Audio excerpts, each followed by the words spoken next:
भगवान की जय। सच्चिदानंद भगवान की जय। हरि ओम। मंगल है। बात ये है, हम सभी लोग बड़े ही सौभाग्य का विषय है जो हम लोग यहाँ पर सत्संग के लिए एकत्रित हुए हैं। 84 लाख योनियां हैं। 84 लाख योनियों में से एक योनि है मनुष्य शरीर। सबसे पहले तो ये अनुभव करो कि कितना टफ कंपटीशन, जैसे आईएएस वगैरह का कंपटीशन होता है तो आज 10,000 कितने हजार स्टूडेंट बैठते हैं, लाख बैठते हैं। तो वहाँ से अगर कोई जो सिलेक्ट होते हैं तो वहाँ पर वो सैकड़ों की संख्या में होते हैं, तब भी बोलते बड़ा टफ कंपटीशन है, बड़े लकी है ये कहते हैं। तो मनुष्य जीवन 84 लाख योनियों में से एक योनि, ये कंपटीशन हमने जीता है तो कोई कम काम किया है क्या? बोलिए, ये हमारा सौभाग्य है या नहीं है? परंतु इस सौभाग्य को प्राप्त करने के बाद भी इसका हम लाभ न उठाए तो बताइए हम कितने बड़े नुकसान में जाएंगे, है ना? कितने बड़े नुकसान में जाएंगे। तो फिर वो सौभाग्य हमने पाया और नहीं पाया बराबर है। हम लोग सभी जानते हैं, जितने भी श्रीमद् भागवत है उसके अंदर क्या है, जितना भी तुमने आज तक जो कुछ भी कोई व्यक्ति शुभ कर्म करता है, व्रत करता है, उपवास करता है, किसी देवता की में तीर्थाटन करता है या देवता की पूजा आदि करता है, जो कुछ भी जब तक अपने धर्म का कर्तव्य का पालन करता है, धर्म सुनिश्चितं सम्यक विश्वक्सेन कथास्य नोत्पादे धृतिनिति श्रम एवि केवल।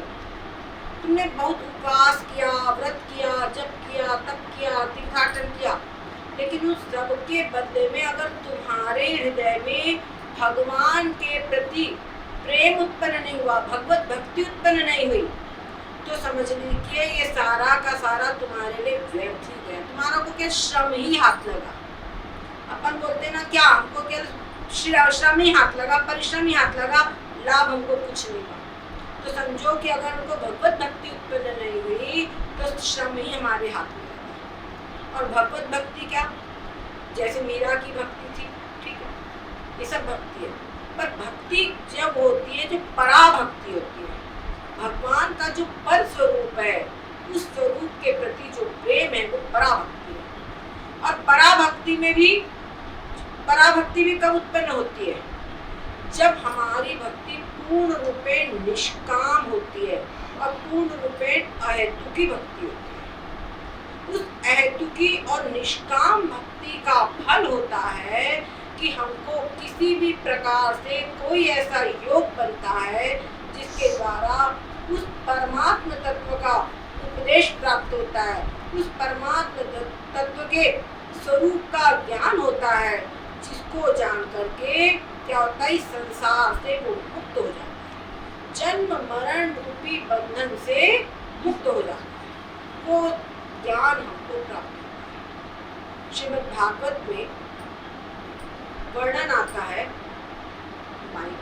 इसका आवाज पंखा बंद कर, पंखा धीमा कर दो, उसमें आ जाए, बंद कर। जब आत्मदेव जी अपने पुत्र धुंधकारी से बहुत दुखी हो गए, अपने पुत्र धुंधकारी से अत्यधिक दुखी हो गए और फिर ये बोले कि क्या बताऊं, कहाँ जाऊं, कहाँ जाके क्या करूं, मैं बहुत परेशान हो गए। तब उनको आत्मदेव जी कहने को, जो उनके एक पुत्र थे गोकर्ण जी, सभी को कथा शायद मालूम होगी, गोकर्ण जी ने उपदेश दिया। क्या उपदेश दिया? वो उपदेश हम सबके लिए ग्रहण करने का उपदेश है। उन्होंने उनको आत्म तत्व का उपदेश दिया। वही आत्म तत्व का उपदेश यदि हम समझ ले तो हमारे जीवन के लिए बहुत ही लाभप्रद हो जाएगा। क्या कहते हैं गोकर्ण जी? देहे स्थिमांस रुधिरे विमतिं त्यजत्वं जाया सुतादिषु सदा ममतां विमुञ्च पश्यानिशं जगदिदं क्षण भंग निष्ठं वैराग्य राग रसिको भव भक्ति मुक्त भव भक्ति निष्ठ। क्या कहते हैं? देहे स्थिमांस रुधिरे, ये क्या है? देह। देहे मतलब देह में, फिर कहते देह, अस्थि, मांस, रुधिर, वही सब तो है इसमें। उसके अतिरिक्त तो कुछ नहीं, यही सब है इसमें, है ना। ये सब चीजों में जो तुमने आत्म बुद्धि कर रखी है, ये मैं हूं। देखो शरीर को जरा आप डिसेक्ट करो, अभी ऊपर से तो बड़ा गोरा गोरा चेहरा, चमचमाती त्वचा दिखाई पड़ती है, लेकिन कहीं पर चाहे कितना भी गोरा चिट्टा व्यक्ति हो, चाहे सांवला हो चाहे काला हो, जरा सा ट्रेक लगाओ, जब रक्त आएगा लाल, बड़ी घिन लगेगी, है ना। इसमें से जो हमारे को कभी से जो भोजन वगैरह हम करते हैं, खा लेते हैं, लेकिन खाने के बाद वो किसी प्रक्रिया से बाहर निकले तो क्या होता है? उसमें बदबू हम लोगों को, और फिर इन्फेक्शन हो जाता है ना। तो शरीर क्या है? शरीर जो अन्न आदि हम खाते हैं, वो अन्न आदि का जब पाचन होता है कि उसी के अंतिम भाग से ही तो शरीर सब तैयार होता है, जो रक्त रुधिर आदि सब उसी तो तैयार होता है। अच्छा, ये सब जितनी भी चीजें अगर उनको कहीं रास्ते में ऐसी जरा मिल जाए, कहीं देखने को मिल जाए, तो उनको बड़ी घिन लगती है, उनमें गंध आती है ना, बास आती है, हमको सहन नहीं होती।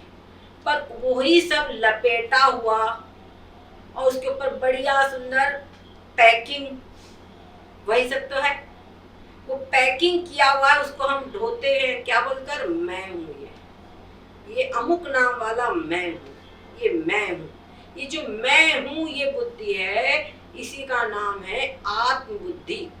तो ये आत्म बुद्धि तुम्हारी कहाँ है, ये महत्वपूर्ण है। तो आप देखेंगे सब आत्म बुद्धि, चाहे एक चींटी से लेके ब्रह्मा तक, सभी के शरीर में बुद्धि क्या है? आत्म बुद्धि अपने शरीर में ही है। ये शरीर मैं ही हूँ, ये शरीर मैं हूँ। तो ये जो शरीर मैं हूँ, इस प्रकार की जो निष्ठा चल रही है, ये निष्ठा ही क्या होती है? वास्तव में हर प्रकार से दुख का कारण है। ये निष्ठा ही सब प्रकार से दुख का कारण है। क्या हुआ? ये शरीर मैं हूँ। तो शरीर का जब जन्म होता है तो जन्म से ही देखो दुख, बच्चा पैदा होता है तो रोता है। और गर्भोपनिषद में कहते हैं कि जब बच्चे का 8वां मंथ में जब रहता है गर्भ, उस समय पर उसको अपने पिछले जन्मों की 100 जन्मों की बातें उसको पूरी दिखाई जाती है, रील। तब बच्चा बड़ा व्याकुल होता है और वो प्रार्थना करता है कि भगवान मुझे बाहर निकाल लो, अब की जन्म में मैं ऐसा प्रयास करूंगा जिससे कि वास्तव में उनको दोबारा गर्भ में ना आना पड़े। लेकिन जन्मत मरत दूसरा दुख हुई, जन्म लेते समय पर भी भयंकर पीड़ा होती है।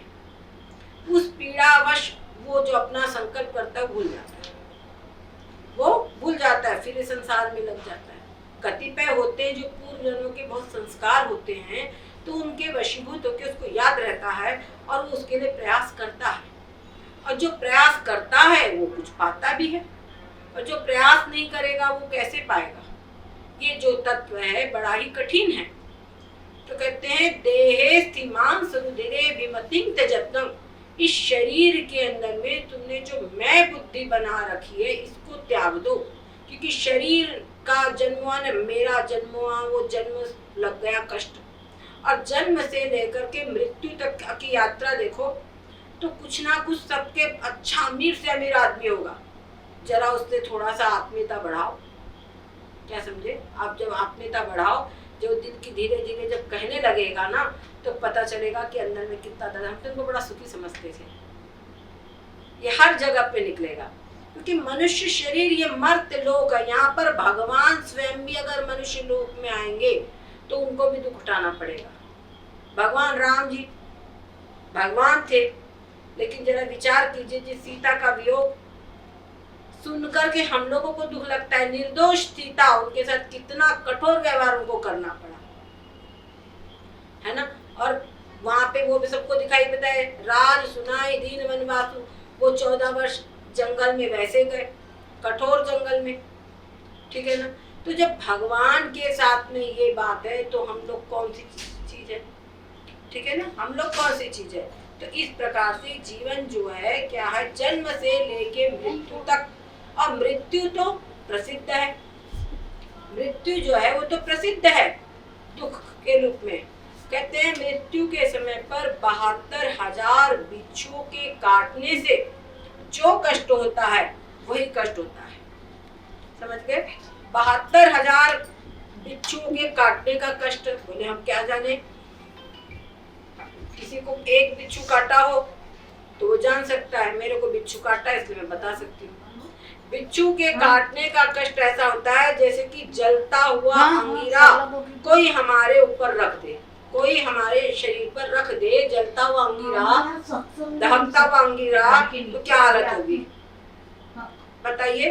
दहकता हुआ अंगीरा कोई अगर हमारे हाथ पे पैर पे कहीं कुछ रख दे तो कितनी पीड़ा होगी, भयंकर जलन, जरा कल्पना करो। और 72,000 अंगीरे रख दिए गए, 72,000 अंगीरे रख दिए जाए तो क्या हाल होगा, समझ गए ना। 72,000 अंगीरे रख दिए तो सोचो कैसी तड़फन होगी। मृत्यु के समय ऐसी तड़फन होती है। और कोई भी व्यक्ति जैसे किसी को अरे बाप रे इतनी दर्द हो रही है, ऐसा लग रहा है कि प्राण निकल जाएंगे, तो प्राण निकलने का जो कष्ट है वो कष्ट की सीमा है, सबसे सुपरलेटिव डिग्री का दुख है प्राण निकलना, है ना, सबसे अधिक बड़ा दुख है। तो वो कष्ट जो है मृत्यु का कष्ट, ये हर व्यक्ति को झेलना ही पड़ेगा। जब तक कि मैं शरीर हूँ ये बुद्धि बनी रहेगी। तो क्या कहते हैं, इस शरीर के अंदर में जो तुमने बना रखा है कि शरीर मैं हूँ, इस शरीर में आत्म बुद्धि को त्याग दो। अब बात उठती देहे स्थिमान सुरुद्रे भी मतिंग त्यजत्वं, इसमें से आत्म बुद्धि को त्याग दो तो आत्म बुद्धि करेगा क्या। तो इसको हटा करके केवल एक तत्व है जिसके कारण ये शरीर हमको जीवित दिखाई पड़ता है, जिसके कारण शरीर जीवित दिखाई पड़ता है वो तत्व है। तो शरीर हमारा जीवित है, हम बोलेंगे जीवित है, और नहीं हो कचरा, पार्थिव शरीर है, डेड बॉडी है, मिट्टी है ना। तो अभी जैसे शरीर है तो इसके अंदर में चलना फिरना उठना बैठना खाना पीना सोचना समझना देखना सुनना सब कुछ हो रहा है, सारी क्रियाएं हो रही है। और अगर आत्म तत्व निकल जाए तो बस लकड़ी मिट्टी वो पत्थर ही है समझो, हिलना डुलना सब बंद। फिर चाहे जितना भी वो बॉडी रख दो तो वो डिजेनरेट होने लगती है, खराब होने लगती है, सड़ने लगती है, दुर्गंध आने लगती है, समझ गए ना। तो जो ऐसा जो शरीर है, क्या समझे, शरीर की वास्तव में यही अवस्था है, पर ऐसा शरीर भी जिसके कारण तुमको बढ़िया जीता जागता कल्याण में दिखाई पड़ रहा है, मंगल में दिखाई पड़ रहा है, वो जिसके कारण हो रहा है वो आत्मा मैं हूँ, ये तुम करो। आत्मबुद्धि किसमें करो, जिसके कारण ये शरीर तुमको जीता जागता चलता फिरता सब प्रकार से नजर आ रहा है, वो आत्मा मैं हूँ, ये तुम समझो। क्या कह रहे हैं, देहे स्थिमान सुरुधिरे विमतिं त्यजत्वं, ठीक है। और क्या है, जाया सुतादिषु सता ममता में मुंच। और जो शरीर के अंदर में आत्मबुद्धि होती है, शरीर मैं हूँ, तो शरीर को जन्म देने वाली माता क्यों गई, ये मेरी माता, मेरे पिता, मेरा भाई, मेरी बहन, मेरी बुआ, मेरी मौसी, मेरे नाना, मेरे दादा, समझ लो सारा वखेड़ा तैयार है। फिर ये मेरी पत्नी, मेरे पुत्र, इनके अंदर में विशेष ममता होती है। माता पिता सब छूट जाते हैं, तब फिर पत्नी और बच्चे, इसलिए जाया सुतादिषु बोला है, और आदिषु यानी और सब, उनमें वो क्या करे, ममता। जो शरीर में मैं बुद्धि हूँ, शरीर मैं हूँ, तो शरीर से रिलेटेड जो है वो मम, वो मेरे है।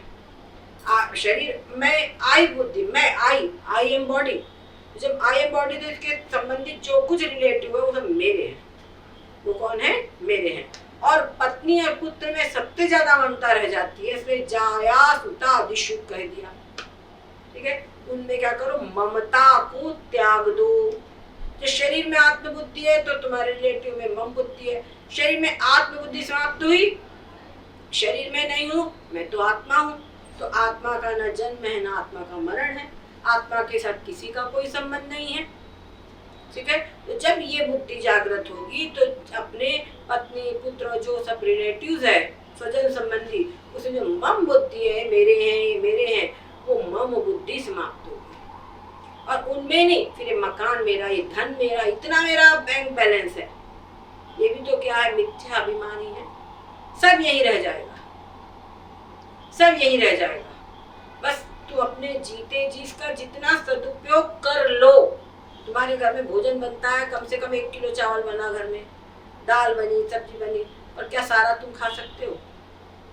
तुम्हारे शरीर में, तुम्हारी थाली में जितना कि तुम्हारे पेट में जितना सामान सकता है उतना ही तुम्हारे यहाँ है ना। खूब बढ़िया बने, खूब बढ़िया, जो तुम्हारा फेवरेट चीज है वो भी खूब सारी बहुत भगोना भर के रखे, लेकिन जितना तुम उसको खा के पचा सकते उतना ही तुम्हारा है ना, उतना ही तुम्हारा है। तो बात उठती है कि वो जैसे उतना ही हमारा है, वैसे हर चीज की बात है। हमारा धन दौलत हमारे पास में है, तो चाहे जितनी लाखों रहे करोड़ों रहे, लेकिन उसका हमने जितने का सदुपयोग कर लिया, सत्कर्म कर लिया, क्या समझे, जितना उसका हमने सदुपयोग कर लिया उतना ही वो हमारा है। बाकी सब यही धरे रह जाना है, समझ गए, बाकी सब यही रह जाना है। तो कहते जाया सुता दुष्टता ममता ममता विमुंच पश्या निशं जगदिदं क्षणभंग निष्ठम। ये जो सारा का सारा जो संसार है, इसको देखो कैसे, क्षणभंग निशम, क्षणभंग, ये क्षण भर में भंग नष्ट होने वाला है। संसार जो है, जिसको हम बड़ा समझते हैं कि स्थायी है, अरे कहीं छूट न जाए, पर ये क्षणभंगुर है। अगले क्षण क्या होगा कोई नहीं जानता। जैसे आकाश की बिजली होती है ना, आकाश की बिजली चमकती है, गायब। तो कहते हैं संसार जो है उससे भी ज्यादा क्षणभंगुर है। आकाश की बिजली तो फिर एक बार चमकती है, पर संसार उससे भी ज्यादा क्षणभंगुर है। कोई नहीं कह सकता। सपना आप देख रहे हो, बढ़िया सुंदर सपने में देख रहे, राजमहल में गए हैं, ये है वो है, लेकिन जहाँ सपने के अंदर में आप गए, राजमहल में सपना आँख खुली, सब गायब, सपने आँख खुली और सब गायब। वैसे ही ये जितना भी हमको सब ऐश्वर्य दिखाई पड़ रहा है, ये सब भी उस स्वप्न की तरह ही क्षणभंगुर है। ये सब कुछ स्वप्न भी के ये क्या है, क्षणभंगुर है। तो इसलिए इसके ऊपर कोई अभिमान मत करो। शरीर का हमको बड़ा भरोसा रहता है। हमारे यहाँ किसी विद्वान ने कहा है, when wealth is not lost, when wealth is lost, nothing is lost. When health is lost, something is lost. When character is lost, everything is lost. तो जब धन संपत्ति हमारी नष्ट होती है तो कुछ नहीं, वहाँ हम और बना लेंगे, और बन जाएगी, आने जाने चीज है। लेकिन जब तुम्हारा स्वास्थ्य खराब हुआ तो कुछ नुकसान हो गया, क्योंकि स्वास्थ्य शरीर के द्वारा ही तुमको कुछ करना है। तो शरीर को बहुत ही संभालने का हमारी श्रुति कहती है। शरीर है तो तुम व्यवहार का कमा लोगे, परमार्थ भी कमा लोगे, दोनों चीज कर लोगे। और अगर शरीर नहीं रहा ढंग से, शरीर स्वस्थ नहीं है, तो क्या कर लोगे। हमारे कहते अति रोगी और अति बूढ़ा, अति रोगी अति बूढ़ा कुछ नहीं कर सकता। तो जीवित शव सम 14 प्राणी बोले हैं हमारे यहाँ पे, जीवित शव के समान बोला है, कुछ कर ही नहीं सकता, तो क्या काम है नहीं, बराबर ही जीवन, ठीक है ना। तो इसीलिए समय रहते, जब तक हमारे पास में समय है, तो इस आत्मविद्या का खूब चिंतन कर ले। ये हम समझ लेंगे कि 3.5 हाथ का शरीर मैं नहीं हूँ। जैसे मकान है, ये मकान हम हैं क्या, बोलो। कभी ये बुद्धि होती है कि मकान में हूँ, होती बुद्धि नहीं होती। मकान में रहने वाले हम हैं, तो मेरा मकान बोलते हैं। जैसे मेरा मकान बोलते हैं, वैसे शरीर रूपी मकान में भी जीवात्मा रहता है। तो मेरा शरीर है ना, मेरा हाथ, मेरा पैर, सब में मेरा मेरा मेरा मेरा लगता है। हाथ पैर पेट पीठ सिर, धड़, सब में मेरा लगता है। और उन्हीं अंग उपांगों से मिल करके ये 3.5 हाथ का शरीर बना है ना। रॉ मटेरियल क्या है इसमें? वही शरीर, उसी से सब बना हुआ है। सब पूरे एक एक पार्ट को ज्वाइन कर दो, गाड़ी तैयार है। तो वो जब अंग उपांग में नहीं हूं, तो फिर जो अंग उपांग में नहीं हूं, तो फिर उन सब से मिलकर के जो ये शरीर बना है वो मैं कैसे हो सकता हूँ? जरा विचार करने की बात है, विचार करने की बात है। इसके लिए आपको कोई तप करना है, जप करना है नहीं, इसको विचार करो। गलत तो नहीं बन रहे हैं? बोलो, सब में मेरा मेरा मेरा लगाते, घर में मेरा बना लगाते तो घर को मैं नहीं बोलते। हम अपने बच्चों को मेरा मेरा बोलते, मेरी बेटी, मेरा बेटा, मेरे पिता, मेरे माता, हम मेरा लगाते हैं। तो उनको कभी मैं पिताजी हो गया हूँ या मैं बेटा हो गया हूँ ये भ्रम होता है क्या? नहीं होता। तो जब मेरा इसमें नहीं होता, कभी ऐसा हो जाएगा कि सानिका को बोलने मैं ज्योति हूँ? नहीं होता। तो जब ये भ्रम नहीं होता है तो ये भ्रम क्यों हो जाता है कि शरीर में, समझ गए? ये शरीर में हूँ, ये भ्रम क्यों हो जाता है? आप देखिए, शरीर का जन्म हुआ और धीरे धीरे धीरे करके इसकी अवस्थाओं में परिवर्तन हो रहा है ना। कभी भी तुम कितना भी रोक लो, नहीं रुक सकती।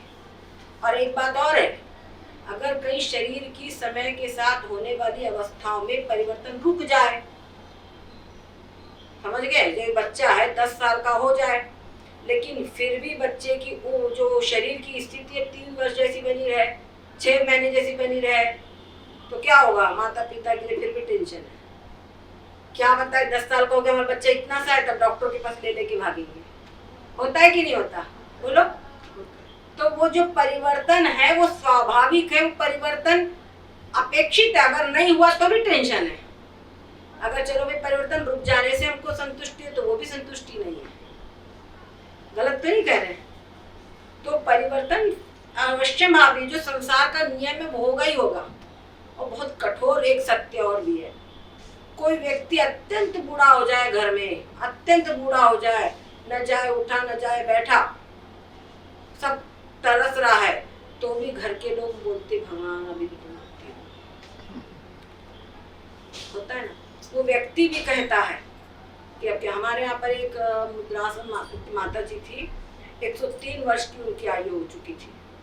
तो कोई बुजुर्ग बूढ़े लोग का शरीर शांत हो गया तो वो रोती थी, भगवान हमार बारी का, हमार कागज कहीं धर के भूल गए, कहती थी। हमार कागज कहीं धर के भूल गए, ये कहती थी। और बहुत उनको तकलीफ भी हुई है, मतलब शरीर बहुत कमजोर था, खाना पीना बहुत कमजोर हो गया था।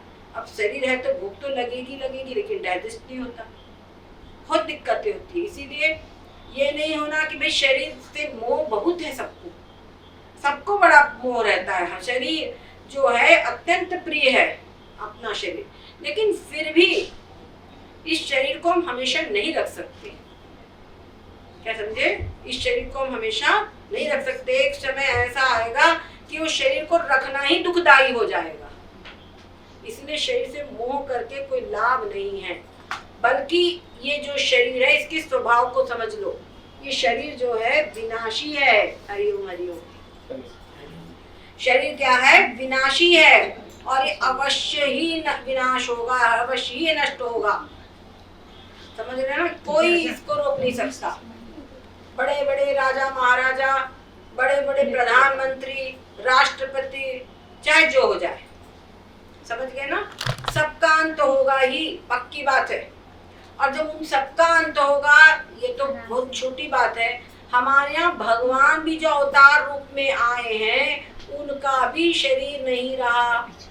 बड़े बड़े ऋषि मुनि, क्या कर समझे, बड़े बड़े ऋषि मुनि, उनका भी जो शरीर है वो क्या है? नष्ट होने वाला ही है।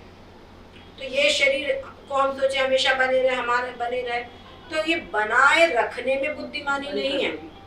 उपाय सारे वही किए जा रहे हैं कि हम रोगी ना हुए, हम मरे ना, बढ़िया ऐसा बना लो सुविधा, वैसा बना लो, वैसा कर लो। सही बात है कि नहीं से करना है।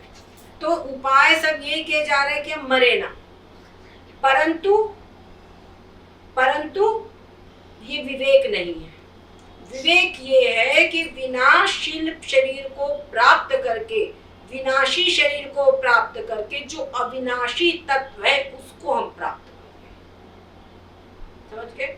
अविनाशी तत्व को हम प्राप्त कर ले तो समझो इस शरीर की सार्थकता है। समझ गए ना? ये सार्थकता हम समझ लेंगे और इसी दिशा में प्रयास करें, तब तो हम बुद्धिमान हैं।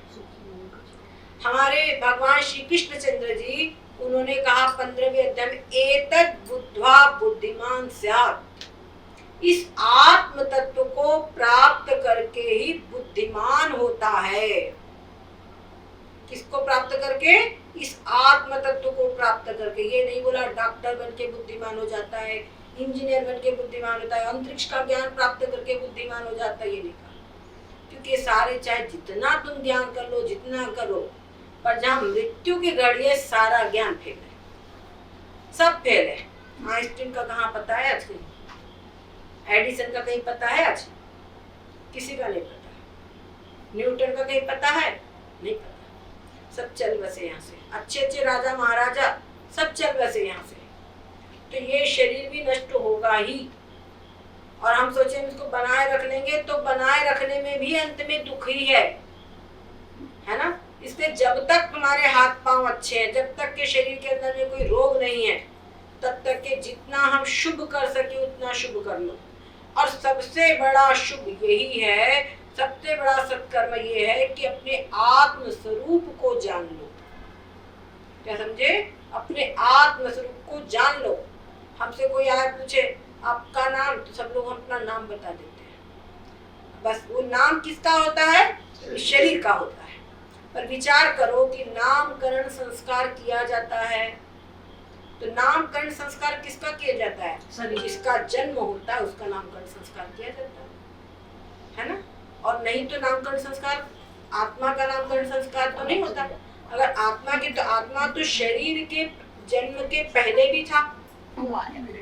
आत्मा के शरीर के जन्म के पहले भी था, ठीक है? और जब शरीर नष्ट हो जाएगा, शरीर की मृत्यु हो जाएगी, तब भी आत्मा रहेगा।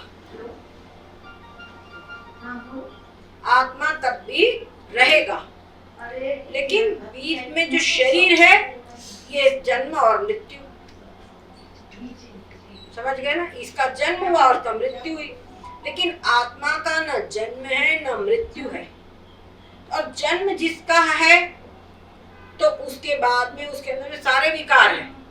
बच्चा जन्मता है तो बढ़ता है, अवस्थाओं का परिवर्तन होता है। एक समय तक ऐसा आता अवस्था परिवर्तन बढ़ती जाती है, वृद्धि को पूर्ण प्राप्त हो जाती है, फिर ढलना शुरू होता है। फिर जब ढलना शुरू होता है तो अंत में एक स्थिति आ जाती है कि जीर्ण हो जाता है, फिर मृत्यु हो जाती है। तो ये विकार है शरीर के, आत्मा के विकार नहीं है। ओम। तो जो शरीर है वो विकारवान है, विनाशील है। इसके विकारों को एक क्षण के लिए भी कोई रोक नहीं सकता। एक बात और समझ लो, चाहे जो इसको रोक नहीं सकता, इसके अंदर में कोई भी ऐसा टॉनिक नहीं है, कोई भी ऐसी दवाई नहीं है कि इसके परिवर्तनों को रोक दे। ये बढ़ेगा ही, अवस्था बढ़ती चली जाएगी और अंदर में जो डिजेनरेशन होना है अवस्थाओं के अनुसार वो होगा ही, ठीक है? लेकिन आत्मा एक ऐसा तत्व है जिसके अंदर में न जन्म है न मृत्यु है, और बीच के जो विकार है वो भी नहीं है। ऐसा जो आत्मा है वो मैं हूँ, वो मेरा स्वरूप है। और हम समझे क्या बेटे, 3.5 हाथ का शरीर है। तो जब 3.5 हाथ का शरीर हम अपने आप को समझेंगे तो शरीर के अंदर में जो भी दुख है वो दुखी मेरे हैं, वो सब दुख मैं झेल रहा हूँ, मैं हूँ वो सब। समझ गए? और यदि उनसे हम अलग होकर के मैं आत्मा हूँ, तो आत्मा कैसा है? शुद्ध बुद्ध मुक्त स्वभाव वाला है। तो जो आत्मा शुद्ध बुद्ध मुक्त स्वभाव वाला जो आत्मा है वो आत्मा मैं हूँ। समझ गए? वो आत्मा मैं हूँ। इससे बढ़ वो आत्मा कैसा है? सदैव आनंद स्वरूप है, सदैव आनंद स्वरूप है, सदैव ब्रह्मानंद समुद्र है। समझ गए? उसके अंदर में कोई रोग नहीं है, पूर्ण रूपे निरामय शरीर है, पूर्ण रूपे निरामय, रोग से रहित। जब सभी रोगों से रहित, तो क्या भवरोग से भी रहित। भवरोग यानी क्या होता है? जन्म और मृत्यु का नाम है भवरोग। समझ गए ना? जन्म और मृत्यु का नाम है भवरोग। तो भवरोग से जब आत्मा मुक्त है, तो इन दुनिया भरे के जो रोग है वो उसमें कहां से आ जाएंगे? समझ गए? जन्म नहीं और मृत्यु नहीं है, तो मृत्यु नहीं है तो बाकी सारे रोग क्या है? वो मृत्यु का ही तो स्वरूप है। मृत्यु का आमंत्रण लेके तो आते हैं, याद दिलाते हैं कि मृत्यु भी होना है। मृत्यु आदमी कोई रोग हो जाए तो डरता क्यों है कि मृत्यु हो जाएगी? अरे ये बड़ा खतरनाक रोग है, और डॉक्टर नहीं, क्योरेबल है, तो संतुष्टि हो जाती है। पैसा लग जाए, जो कुछ हो जाए, भाई हमारा व्यक्ति ठीक हो जाए, है ना? वेंटिलेटर पे आजकल डॉक्टर ने धंधा बना लिया, रोके रहो। परंतु उसके बावजूद भी अपने व्यक्ति से इतना मोह होता है कि चाहे जो कुछ भी हो, वो हम भैया पूरा धुल जाएंगे लेकिन इलाज पूरा कराएंगे। उसको अपना कर्तव्य समझते हैं। मेरा मतलब ये नहीं कि ना कराए, मगर इतना नहीं, शरीर से मोह होता है, अपना व्यक्ति से मोह होता है। ये कहना, ये मोह जो है ये किसी भी प्रकार से हमारे लिए कल्याणप्रद नहीं है। इससे कोई कल्याण हमारा नहीं होना है। अगर हमने इस समय पर रहते रहते, जब तक हमारी चेतना ठीक है, समझदारी है, दिमाग काम कर रहा है, आवधिक अवस्था में दिमाग भी काम नहीं करता। कितने लोग हैं आजकल तो भूलना, याददाश्त खोना बहुत ज्यादा आम हो गया। अब तो मोबाइल और आदि सब हो गए, तो फिर कहना ही क्या है। सब प्रकार से ये अल्जाइमर के सब बीज बो रहे हैं, है ना? तो ऐसी स्थिति में जब हमारा दिमाग फेल हो जाएगा, समझ गए? दिमाग फेल हो जाए, हर व्यक्ति सोचता है कि हम खूब धन कमाए, खूब धन कमाए। क्यों धन कमाए? कि बूढ़ा जब हो जाएंगे, जब हमारा दिमाग मतलब जब बूढ़े हो जाएंगे, शरीर काम नहीं करेगा, तो हमारे पास ये पैसे रहेंगे, तो ये पैसे से हमारा काम चलता रहेगा। पर कभी ये भी सोचो कि जब हम बूढ़े हो जाएंगे तो दिमाग हमारा काम नहीं कर पाएगा, आंखें काम नहीं करेंगी, कान काम नहीं करेंगे, बुद्धि काम नहीं करेगी, तो क्या हम कुछ भगवत चिंतन कर पाएंगे? बोलो, भगवत चिंतन कर पाएंगे? जब भगवत चिंतन नहीं कर पाएंगे तो हमारा आत्म उद्धार कैसे होगा, हमारा कल्याण कैसे होगा? ये कोई सोचता है? जो हम अभी चिंतन करते हैं, लोग प्राय बड़ी थिंकिंग रहती है कि जब मरने का समय आएगा ना, तो भगवान का चिंतन कर लेंगे, क्योंकि भगवान ने कहा है जो मरते समय मेरा नाम लेकर के शरीर त्यागता है, उसको वो मुझको प्राप्त होता है। तो प्राय लोगों की मानसिकता रहती है, अगर कोई युवा वगैरह करते, अरे अभी तुम्हारे खेलने खाने के दिन है, पढ़ो, बूढ़े हो जाओगे ना तब भगवान का भजन करना। जो कोई बूढ़े हो गए, जिनको घर के काम में ज्यादा वो नहीं रहते, अरे तुम बैठकर बक मत करो, अपना राम राम करो बोलेंगे उनको। क्या समझे? अब तुम घर के काम के लायक नहीं रह गए हो, अब तुम राम राम करो। समझ गए कि नहीं? ये बात जरा साइकोलॉजिकल चेक करो। जब तक के संसार के तुम काम के हो, तो संसार का काम करो। समझ गए? तब तक संसार का कभी कोई नहीं कहेगा कि तुम भगवत चिंतन कर लो।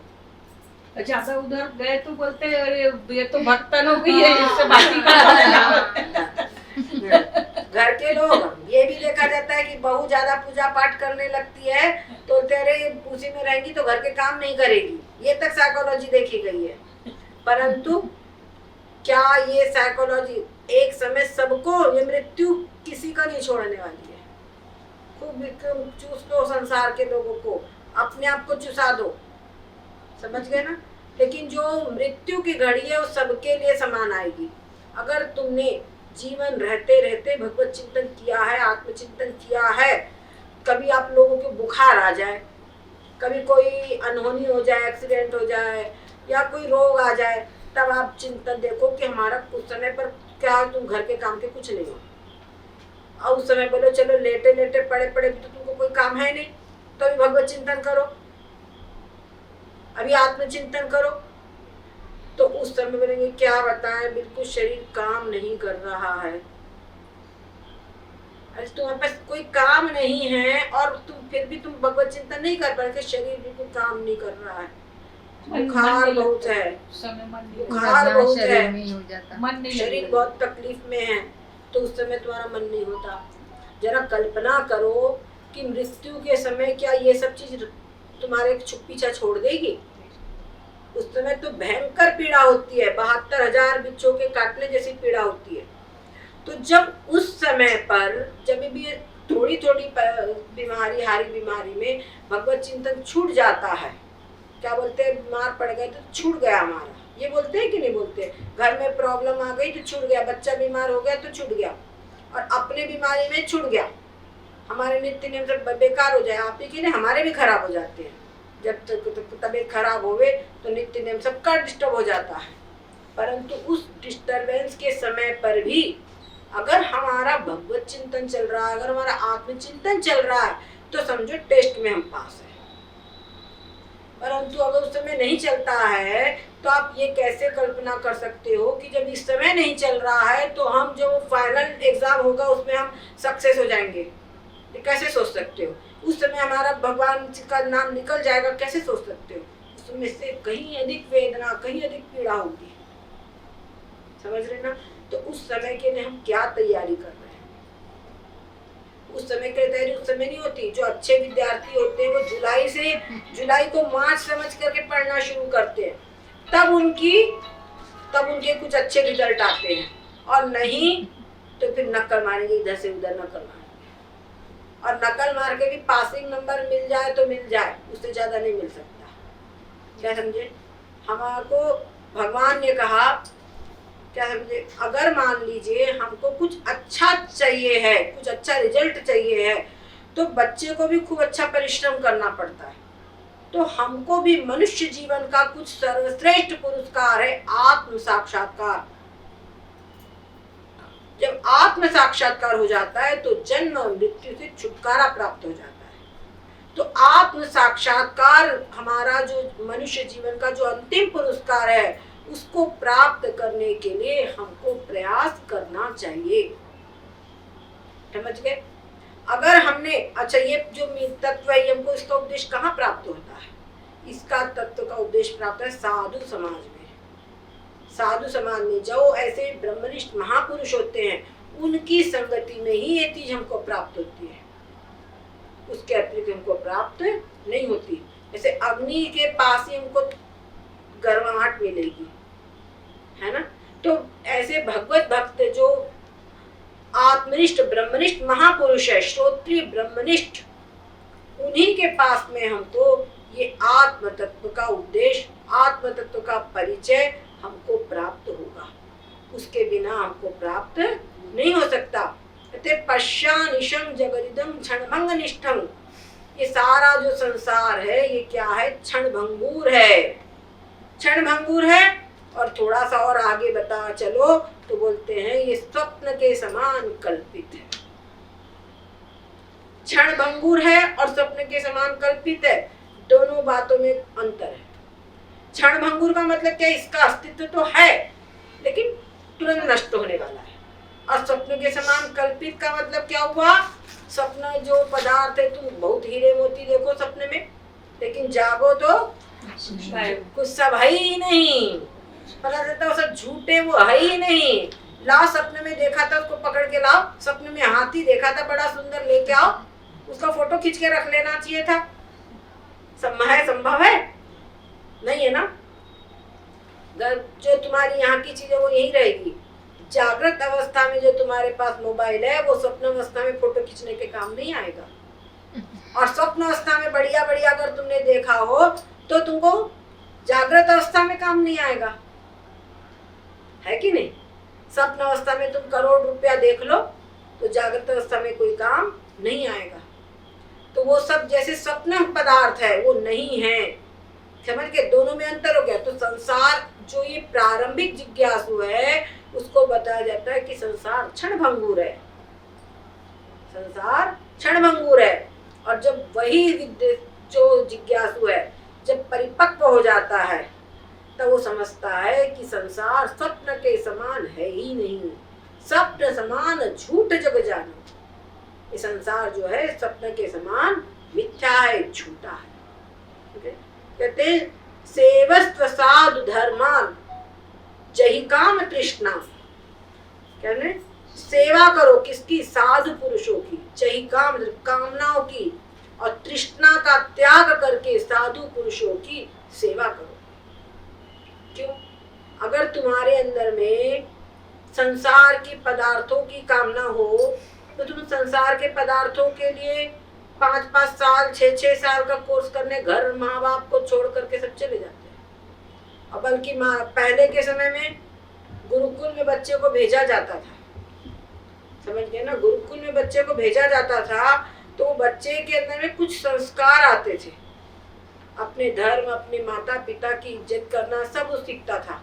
और आजकल तो वहां जाकर के सीखता है तो समझता माता पिता सबसे पहले बेवकूफ है, क्योंकि उनको कुछ ज्ञान ही नहीं है। जो ज्ञान हमको, उनको कहाँ ज्ञान है? हमारे उपनिषद में एक ऐसा वर्णन आता है, एक बालक था, उसकी 15 वर्ष की अवस्था हो गई। 15 वर्ष की उसकी अवस्था हो गई, श्वेत केतु नाम था उस बालक का, लेकिन वो गुरुकुल जाने को तैयार, दिन भर खेल में ही लगा रहता था। उसके पिताजी ने कहा, ये बता, तू हमारे कुल में ऐसा कोई नहीं हुआ जो ब्रह्मनिष्ठ नहीं हुआ हो, जो अध्ययनशील नहीं हुआ हो, लेकिन तू अभी भी पढ़ता नहीं है, कोई ध्यान नहीं देता, क्या तू व्रात्य होगा? एक बात उसको लग गई। व्रात्य का मतलब जिसका 15 वर्ष की अवस्था तक जनिन संस्कार न हुआ हो उसको व्रात्य संज्ञा बोलते हैं। तो क्या तू व्रात्य होगा? तो उसने कहा, उसके बाद खराब नहीं पिताजी, आप जैसा बोलेंगे मैं करूँगा, आप मेरा जनेऊ संस्कार कर दीजिए। तो पिताजी ने उसका उपनयन संस्कार किया और उसको गुरुकुल में पढ़ने के लिए भेज दिया।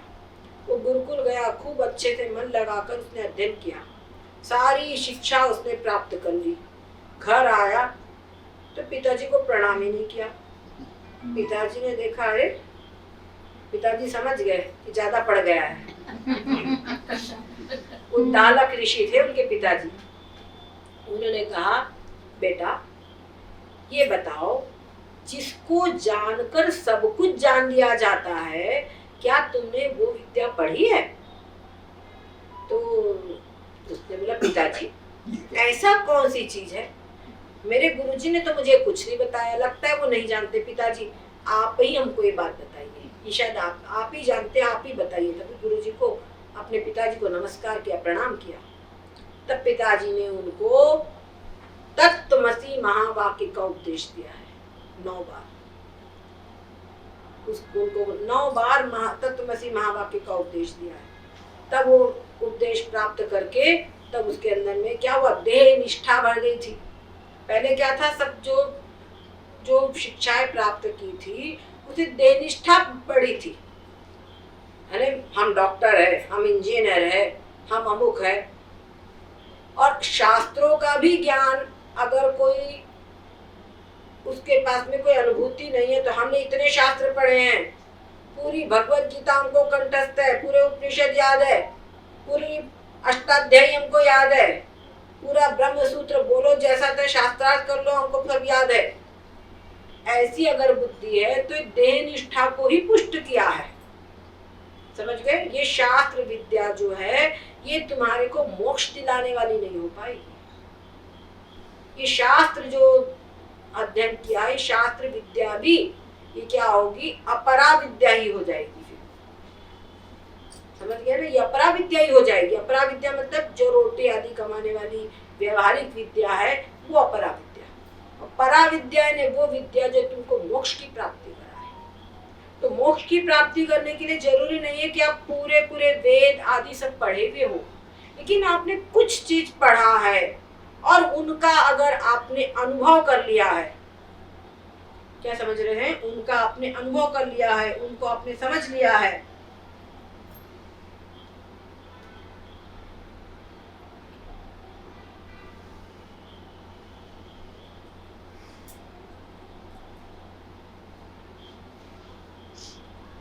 अगर उनको समझ लिया है तो तुम्हारे पास में क्या होगा? तब तुम आगे कुछ कर सकते हो। तब तुम उसको अनुभव किया है तो समझो तुम आत्मनिष्ठ ब्रह्मनिष्ठ हो सकते हो, तब वो जो शास्त्र विद्या है वो तुम्हारी जन्म मृत्यु को छुड़ाने वाली होगी। और यदि तुमने ये नहीं किया तो वो सिर्फ शब्द खूब रटते जाओ तो उससे कोई लाभ नहीं है। वो सब जो है शब्द विद्या हो जाएगी तुम्हारी। तो शब्द विद्या जो होती है वो तुम्हारी कल्याण करने वाली नहीं होती। जो अनुभव, एक बार की बात है, हमारे गुरु महाराज से हमने सुना है, एक पंडित जी थे, वो बड़े शुद्धि सफाई वाले थे और भगवत गीता और पंचदशीय ग्रंथ है, वो पंचदशीय ग्रंथ वो एक से लेकर के लास्ट तक और लास्ट से लेकर के एक तक सीधा भी और उल्टा भी उनको कंठस्थ था, लेकिन अपरोक्ष अनुभव कुछ भी नहीं था। अगले जन्म में उनकी कसाई के घर में जन्म हुआ उनका, और उनको अपना पूर्व जन्म के संस्कार थे, तो कसाई के घर मिलते, एक ये हमारा नहीं छूना, यहाँ से चौका लगाओ, यहाँ मैं बैठूंगा, यहाँ खाऊंगा, ऐसे सब शुद्धि करता था वो। तब वो पता चला, अपने आप को वो बताते थे पंडित का नाम, वो आस पड़ोस का ही गांव का था। सब इंक्वायरी की गई तो पता चल गया वो अमुक पंडित जी यहाँ पे जन्म लिए हैं। वो जो अपने राजराजेश्वर बाबा है ना, उन्हीं के गांव की बात है, ये बिल्कुल सत्य घटना है। तो ये स्थिति थी। तो ये नहीं समझना कि केवल हमने शब्द ज्ञान खूब पढ़ लिया है तो हमारा मोक्ष हो जाएगा, ऐसा नहीं। जब उनका अपरोक्षानुभव होगा तभी हमारा मोक्ष हो पाएगा। इसलिए इस आत्म तत्व को समझना हमारे लिए परम आवश्यक है। समझ रहे? इस चीज को हम समझे, हम अच्छी प्रकार से समझे कि जो जैसे नारियल होता है ना, एक नारियल होता है कच्चा नारियल, तो कच्चा नारियल में क्या होता है, जो उसकी गिरी रहती है वो उसके खोल में चिपकी रहती है ना, वो उसके खोल में चिपकी रहती है। तो क्या होता है कि वो जो नारियल अगर उसमें से हमको गिरी निकालना हो तो खुरच के निकालना पड़ेगा, एक सहज रूप से नहीं निकल सकती। लेकिन वही नारियल जब पक जाता है तो उसको ऐसे बजा लो तो जो अंदर का गोला है वो खोल को छोड़ देता है। अब उसको अगर हमने फोड़े तो साबुत नारियल का गोला आराम से निकल सकता है। समझ लीजिए कि जो अज्ञानी जीव है वो कच्चा नारियल है, शरीर के अंदर में चिपका हुआ है कि मैं शरीर हूँ, और जब मैं शरीर हूँ तो ये मेरा मकान, मेरा सब मेरा, मैं और मेरा में हो बंधा हुआ है, वो कच्चा नारियल है। और वही जो अज्ञानी जीव है उसने किसी ब्रह्मनिष्ठ महापुरुष से उपदेश प्राप्त कर दिया। उपदेश प्राप्त करके उसने उसका चिंतन किया, मनन किया और समझ लिया कि शरीर अलग है और मैं आत्मा अलग हूँ। अनुभव कर लिया, अपरोक्ष अनुभव में, अनुभूति में पहुंच गया तो समझ लिया पक्का नारियल है, वो पक्का नारियल है। अब वो पूर्ण रूपेण शरीर अलग और मैं आत्मा अलग हूँ, ये अनुभव कर रहा है। इस खोल को उसने छोड़ दिया, ये जो खोल है उसको छोड़ दिया। अब क्या होता है, जब ये समय आता है फूटने का, समझ गए ना, इसके खोल नारियल के फूटने का जब समय आता है तो बिल्कुल साबुत, कोई दिक्कत उसमें नहीं है, समझ गए। तो पूर्ण रूपेण शरीर को उसने पहले ही छोड़ दिया है, समझ गए। तो कच्चा नारियल अज्ञानी जीव है, पक्का नारियल जो ज्ञानी है वो पक्का नारियल है। तो वहां तक की यात्रा करनी है, समझ रहे हैं। तो ये बात समझ लीजिए, क्या समझे। जैसे मकान के अंदर में रहने वाला मकानी मकान से अलग है, वैसे शरीर में रहने वाला जो आत्मा है वो शरीर से अलग है। वो जो आत्मा है वो आत्मा में हूँ, शरीर में नहीं। अपने आप को हमने शरीर समझा तो अमुक नाम वाला में हो गया, अमुक कुल मेरा है, अमुक जाति मेरी है, अमुक मेरे माता पिता है। ये सारा पूरा संसार बढ़ता जाएगा। और जहाँ ये आत्मबुद्धि आत्मा में हुई कि मैं आत्मा हूँ, तो ये सारा बंधन, मैं आत्मा, तो मैं आत्मा तो रियल में हूँ, समझ गए। मैं आत्मा रियल में हूँ तो वो स्वभाव है, वहां पर उसको देह बंधन जैसे होता वैसे बंधन नहीं है, वो मुक्त है, वो समझ लो वो मुक्त है। जैसे कि समझ लीजिए कि कोई शेर है, उस शेर को भ्रम हो जाए कि मैं सियार हूँ, शेर को भ्रम हो जाए कि मैं सियार हूँ तो क्या होगा, शेर होते हुए भी सियार मैं हूँ तो सियार के समान डरेगा, डरेगा और भागेगा, दुखेगा, समझ गए। परंतु उस सियार समझने वाले शेर को कहीं ज्ञान हो जाए कि मैं तो शेर हूँ, अब उसने अपने आप को शेर समझा तो उसका शेर समझना उसके लिए उसको अभय प्रदान करेगा कि भय प्रदान करेगा, अभय प्रदान करेगा ना। तो वैसे ही जो मैं हूँ वो मैं वास्तव में हूँ आत्मा, पर अपने आप को 3.5 हाथ का शरीर समझ लिया। तो शरीर समझ लिया तो शरीर के सारे धर्म, जन्मना मरना दुखी होना, ये सारे धर्म मेरे हो गए। और जब ये भ्रम दूर हुआ, ये समझा कि मैं तो आत्मा हूँ, तो जब मैं आत्मा हूँ ये बात समझी तो क्या होगा, वो मुक्त हो जाएगा। अब उसको भी सारे भय से उसका पीछा छूट जाएगा, सारे भय उसके समाप्त हो जाएंगे, समझ रहे हैं।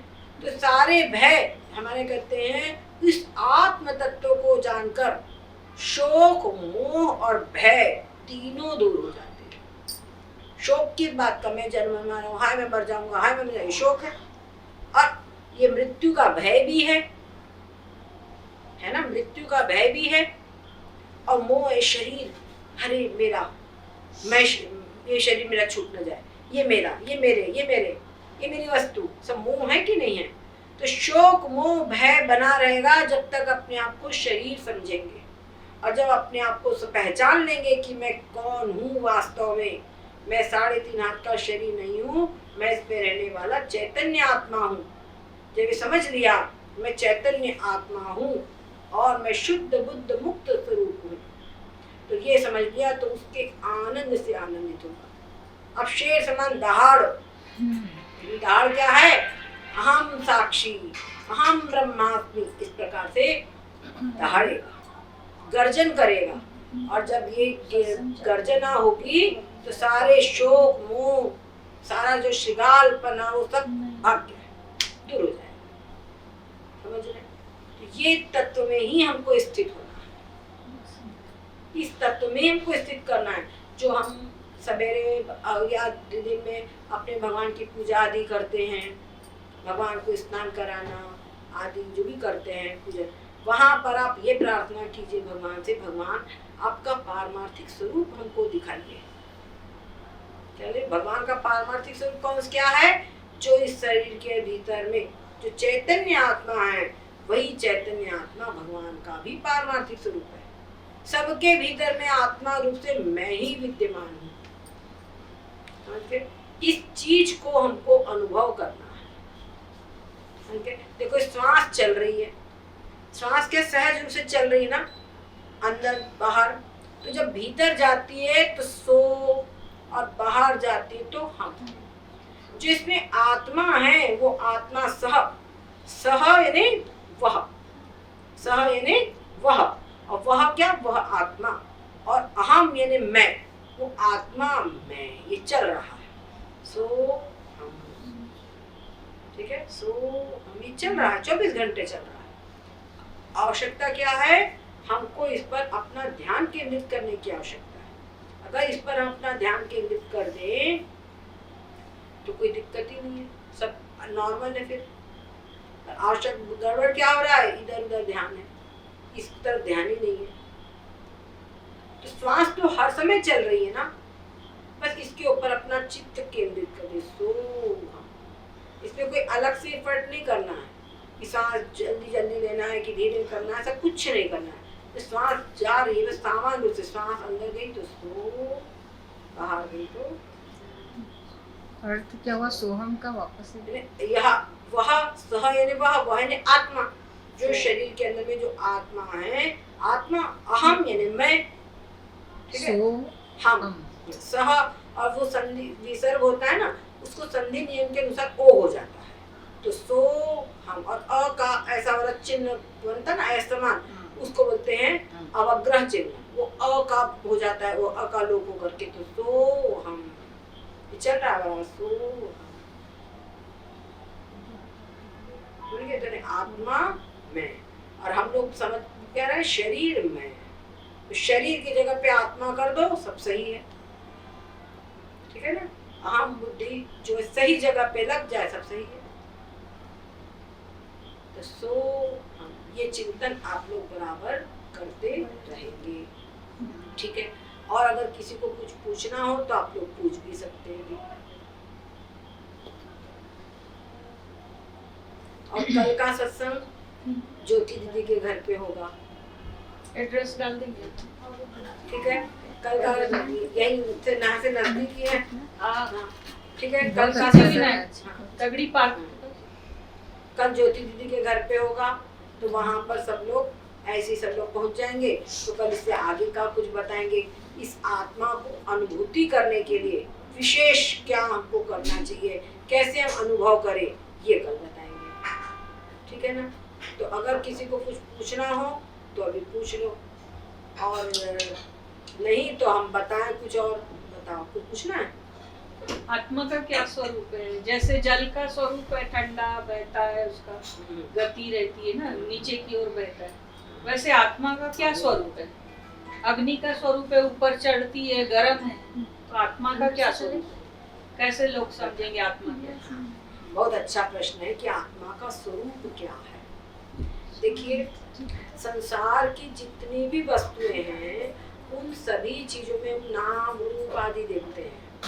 ठीक है, कोई चीज है जिसके अंदर में कोई रूप है तो उसको हम आँख से देख लेते हैं। कोई चीज ऐसी है जिसके अंदर में कोई शब्द है तो उसको हम कान से सुन लेते हैं। कोई चीज है जिसके अंदर में टेस्ट है तो उसको हम जीभ से जान लेते हैं। कोई इसमें टच है तो उसको हम त्वचा से छू करके जान लेते हैं, है ना। तो अलग अलग, किसी में गंध है तो नाक से जान लेते हैं। पर आत्मा जो है उसके अंदर में ये पांचों शब्द, स्पर्श, रूप, रस, गंध कुछ भी नहीं। और आत्मा का जो स्वरूप है वो सच्चिदानंद रूप है। क्या है? सच्चिदानंद रूप है। सत्य ने क्या? सत्य ने होता है जिसका तीनों काल ने भूतकाल, वर्तमान काल और भविष्य काल, तीनों काल में नाश या बाल नहीं होता, उसको कहते हैं सत्य। सत्य का मतलब सत्य नहीं, सत्य जो है वो भी है, पर यहाँ सत्य शब्द है। सत्य, स और आधा त।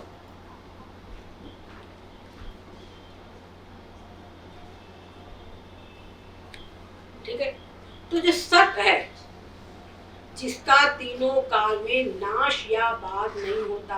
अब बोलेंगे दीदी नाश तो सब जानते हैं। कांच का गिलास हाथ से छूटा, टूट गया, तो वो क्या हो गया? नाश हो गया। पर बाध ही नहीं।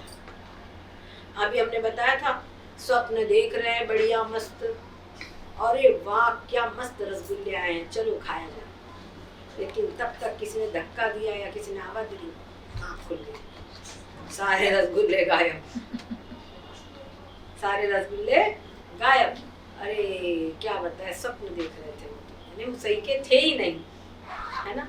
और समझ लीजिए दूसरा उदाहरण, उसको हम कहेंगे बात। क्या सब वो जो रसगुल्ले थे वो वास्तव में नहीं थे, ये सब झूठे थे, मिथ्या थे, ये हमने समझ लिया। इस समझने का नाम है बात। दूसरा, कमरे के अंदर में अचानक आए, कमरे में हम अचानक आए तो देखा कि सांप पड़ा हुआ है। ठीक है, देखा कि सांप पड़ा हुआ है, और हमने सोचा अरे ये तो सांप है, डंडा लाओ, इसको मारेंगे। तो बोले भी कोई टॉर्च दिखाओ, लाइट जलाओ। आया, लाइट जलाया। जहाँ लाइट जलाई, जैसी लाइट जलाई तो अरे तो रस्सी है। क्या बोले? तो रस्सी है। हाँ, तो बोले तो भ्रम हो गया था, वास्तव में यहाँ सांप नहीं था, ये सांप झूठा था। ये सांप जो है ये मिथ्या है, झूठा है, ये हमने समझ लिया। तो अब वो सांप से, अब हम लाइट बंद करेंगे तो फिर से सांप दिखेगा, लेकिन उस सांप से अब डर नहीं लगेगा। लगेगा क्या? क्योंकि मालूम है बस इसकी असलियत क्या है। तो वो सांप को देखते हुए भी लाइट बंद करो, फिर सांप दिखेगा, लेकिन फिर भी बोलेंगे देखो बिल्कुल सांप जैसा दिख रहा है, लेकिन सांप है नहीं। अब सांप जैसा दिखते हुए भी ये सांप नहीं है, सांप मिथ्या है, ये हमको ज्ञान हो गया है, उसके मिथ्यात्व का निश्चय हो गया है, तो इसको कहेंगे बाध। इसको क्या कहेंगे? बाध। यानी भ्रम, समझ गए? बाध, यानी भ्रम भ्रम। ना। हाँ, ये भ्रम था, ये हमने समझ लिया, तो इसी का नाम है बाध। ये भ्रम था, ये समझने का नाम ही है बाध। समझ गए? तो जिसका तीनों काल में नाश भी नहीं होता और बाध भी नहीं होता, ऐसा जो तत्व है वो है आत्मा, वो है ब्रह्म। समझ गए? शरीर के अंदर में जो आत्मा है वो ऐसा ही है जिसका तीनों काल में नाश भी नहीं होता और बाध भी नहीं होता, वो आत्मा है सत्य। ठीक है? तो सत्य यानी जो स और त आधा बोले उसका अर्थ क्या हुआ? वही तो हुआ, सत्य यानी वो जिसका सत्य कहिए जो विनिशे नाही। यानी सत्य यानी आत्मा। हाँ, सत्य यानी जिसका तीनों काल में नाश नहीं होता या बाध नहीं होता, वो सत्य। समझ बाद गए? और भ्रम और सत्य। हाँ, अब फिर से समझिए, जिसका तीनों काल में नाश या बाध नहीं होता, नाश भी नहीं होता और बाध भी नहीं होता। यानी जैसे सांप है, वो जो भ्रम क्या सांप दिख रहा है या सपने में हमको पदार्थ दिख रहे हैं, उनका बाध हो जाता है ना, तो वैसे बाध भी नहीं होता और साथ में उनका नाश भी नहीं होता। संसार के जो पदार्थ उनका नाश होता है परंतु बाध नहीं होता। बाध तो होता है। सत्य और सत्य अलग है। सत्य जो है वो अलग है, सत्य को नहीं बोल रहे हैं, सत्य। सत्य बोलते ना, बहुत सत्य काला है। बाधितम सत्यम, बोलते ना उस औरत में बहुत सत्य है, बोलते कि वो सत्य अलग चीज अलग है है, क्या? वो सत्य है, वो तो उसके तप का तेज, वो भाग का है, वो अलग चीज है। सत्य, सत्य मैं यानी अभी जो तक वही समझ रही सच्चिदानंद, थी, सत्य यानी सत्य। सच्चिदानंद वाला जो सत्य है उसका अर्थ हम बता रहे हैं। समझ गए? एक ही शब्द के अलग अलग जगह पर अलग अलग अर्थ होते हैं। पहली बार यहाँ जो सुना ये। काला बाधितम सत्यम, ये जो बता रहे सत्य को बोला गया है। ठीक है? वो वास्तव में सत्य वस्तु वही है जिसका तीनों काल में नाश या बाध नहीं होता। समझ गए? बाकी सत्य मतलब वही है, लेकिन सत्य वस्तु है क्या? वो वस्तु जिसका तीनों काल में नाश या बाध नहीं होता, वही वस्तु सत्य है। जो वस्तु सत्य है उसी को सत्य कहा जाएगा। समझ गए? अब बात होती चित्त की। उस बात दूसरी बात होती चित्त। चित्त यानी क्या? चित्त का मतलब होता है चेतन। चेतन यानी क्या? चेतन यानी जो अपने को भी जाने और दूसरे को भी जाने, वो है चेतन। ये जो है मोबाइल है, ये क्या अपने आप को जानता है कि दूसरे को जानता है? नहीं। और जो पानी है वो क्या अपने को जानता है या दूसरे को जानता है? नहीं जानता। हवा है, अपने को जानना है दूसरे को जानना होता है? नहीं होता। और पांचों महाभूतों लगा लो, ठीक है ना? अग्नि देख लो, न अपने को जानता है न दूसरे को जानता है। पानी न अपने को जानता है न दूसरे को जानता है। पृथ्वी तत्व न अपने को जानता है न दूसरे को जानता है। और सारा संसार इन पंच महाभूतों से ही बना हुआ है। तो ये सब जब जड़ है तो इनसे बना हुआ जो सारा संसार है वो भी क्या है? जड़ है। परंतु जो आत्मा है, शरीर के भीतर में आत्मा है, तो आप देखिए शरीर जो है इसके भीतर में आत्मा है, क्योंकि तो आत्मा इसके कनेक्शन के कारण ये आंख देखती है तो हम जानते हैं। जानते कौन है? हम जानते हैं। कान सुनते हैं, हम जानते हैं। सिर में दर्द होने लगा भाई तो हम जानते हैं। भूख लग गई, हम जानते हैं। बहुत ज्यादा पेट भर गया, हम जानते हैं। प्यास लगी, हम जानते हैं। अरे भैया कमर में बैठे बैठे दर्द हो गया, तो हम जानते हैं। और सारी शरीर में होने वाली हर एक्टिविटी को हम जानते हैं, है ना? और इसमें से जो जानने वाला है वही क्या है? आत्मा है। जो जानने वाला है वही चेतन है। उसके अतिरिक्त में दूसरा कोई भी चीज ऐसी नहीं है जो चेतन है। केवल आत्मा ही चेतन है। समझ गए? आप शरीर के अंदर में से ये सारे अंग अभी जानने वाले का काम कर रहे हैं। ये देखो, उठना बैठना मुड़ना घटना सब कुछ हो रहा है, पर इस शरीर से अलग हो जाए कोई पार्ट, फिर उसमें कुछ करने की ताकत रहेगी? नहीं काम कर सकता। तो जो शरीर है वो सब क्या है? जड़ है। इसमें रहने वाला जो आत्मा है वही चेतन है। तो चेतन जो आत्मा है, क्या समझे? वो जो चेतन आत्मा है उसी को कहा गया चित्त। और वही जो आत्मा है वो सतरूप है। उसका तीनों काल में नाश या बाध नहीं होता। जन्म के पहले भी आत्मा था और मृत्यु के बाद में भी आत्मा रहेगा। ठीक है, और वर्तमान में भी है। तो आत्मा जो है वो सत्य है, और साथ साथ में आत्मा सब कुछ जानता भी है ना, सब कुछ जानता है, इसलिए आत्मा चित्त है। उसके बाद में तीसरा है आनंद। तीसरा क्या है? आनंद। आप देखो, संसार में जो भी व्यक्ति होता है उसको धन बड़ा प्रिय है। धन क्यों प्रिय है? ऐसा लगता है धन से हमारी सारी आवश्यकता पूरी हो जाएगी, शरीर को हमको सुख देना है, सब आवश्यकताएं पूरी हो जाएगी। लेकिन शरीर में कहीं कोई बात आ जाए, शरीर में कोई दिक्कत आ जाए, तो बोले भाई पैसा क्या करेंगे, किस दिन के लिए पैसा रखा हुआ है, पैसा खर्चा हो जाए लेकिन शरीर बच जाए। अपने पुत्र है, अपना पुत्र है, उसको कोई रोग आदि आ जाए तो बोलेंगे भाई पैसा लग जाए। बच्चों की खुशी, बच्चों की जिंदगी सबसे बड़ी चीज है ना। बच्चे की जिंदगी सबसे बड़ी है। माता पिता सब कुछ लगा देंगे, सब कुछ लगा देंगे, ये होता है।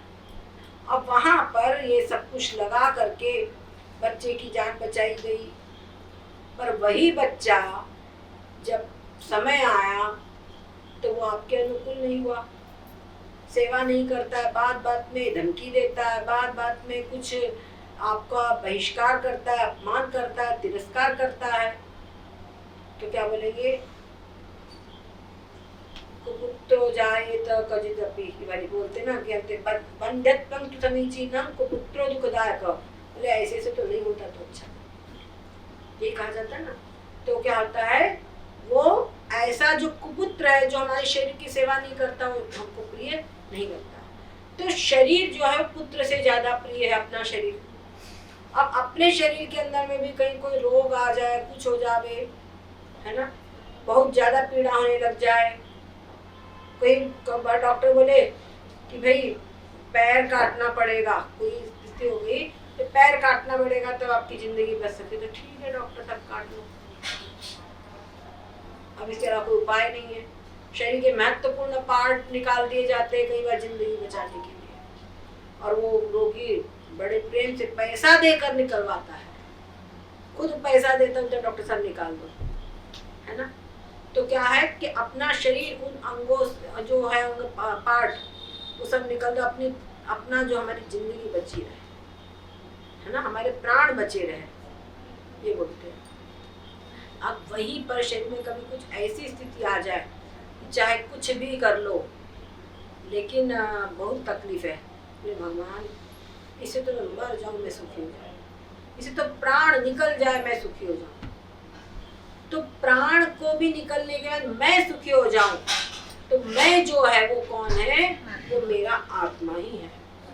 तो जो आत्मा है वो आत्मा में सबसे अधिक प्रेम है। तो आत्मा में प्रेम है, मैं हमेशा बना रहूं, मैं कभी मरूं ना, ऐसा ना हो कि मैं न रहूं, ये आत्मा में प्रेम दिखाई पड़ता है ना।